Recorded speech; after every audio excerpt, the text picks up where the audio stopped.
Jabaan faarsa mo'ataan koo Yesuus maqaansa.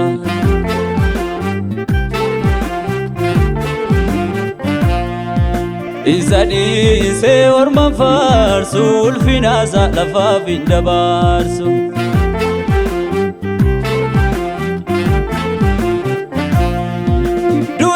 Du'a keessa darbeessa jiraate mo'ee teessoo mootummaa isaa dhabbaate.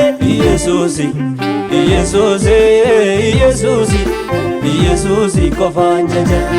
Durisa ture ammasa jiru darbeessisa jiraatu maqaasaan jaja. Durisa ture ammasa jiru darbeessisa jiraatu maqaasaan jaja. Durisa ture ammasa jiru darbeessisa jiraatu maqaasaan jaja. Durisa ture ammasa jiru darbeessisa jiraatu maqaasaan jaja. Bara baraan isa jiraatu maqaasaan jaja. du'aan isaaf kan owwaatu maqaasaan jaja. goonni goosa kanan faarsu maqaasaan jaja. du'aa ka'eessa du'aa kaasu. maqaasaan jaja. Bara baraan isa jiraatu maqaasaan jaja. du'aan isaaf kan owwaatu maqaasaan jaja. goonni goosa kanan faarsu maqaasaan jaja. du'aa keessa du'aa kaasu. maqaasaan jaja.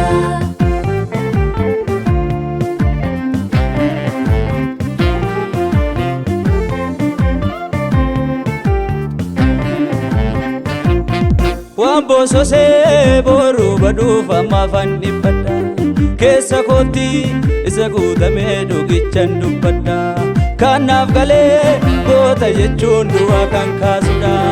Al tokkotti lafaaf samii walitti araarsudha.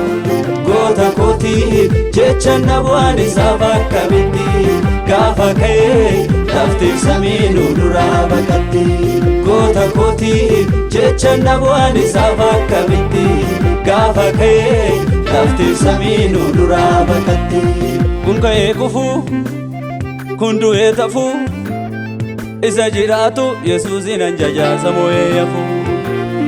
Kun ka'ee kufuu kun du'ee tafuu isa jiraatu Yesuusin anjajaasa mo'ee hafuu.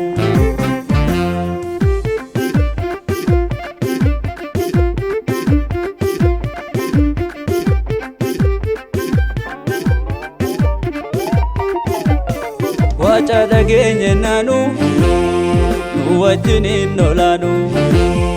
Wanta darbuuf yaajama maaliif qalbiin nu jaba.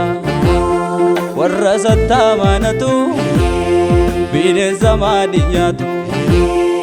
Saba dhugaaf sagadu labsiin fedhe aboo abidduun danda'u. Saba dhugaaf sagadu labsiin fedhe aboo abidduun danda'u. Saba dhugaaf sagadu labsiin fedhe aboo abidduun danda'u. Saba dhugaaf sagadu labsiin fedhe aboo abidduun danda'u. Saba dhugaaf sagadu labsiin fedhe aboo abidduun danda'u. Saba dhugaaf sagadu labsiin fedhe aboo abidduun danda'u. Saba dhugaaf sagadu labsiin fedhe aboo abidduun danda'u. Saba dhugaaf sagadu labsiin fedhe aboo abidduun danda'u.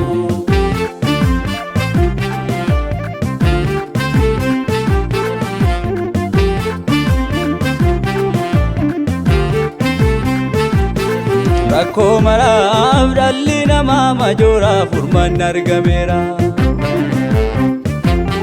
Gaaffii addunyaa kan gamanaaf gamasiif deebiin Yesuusi. Rakkoo maraaf dhalli namaa majooraa furmaanni argameera. Gaaffii addunyaa kan gamanaaf gamasiif deebiin Yesuusi. Goota kooti jecha nabu'aan isaaf akkamitti gaafa ka'ee laftiif samii nu duraa baqatti.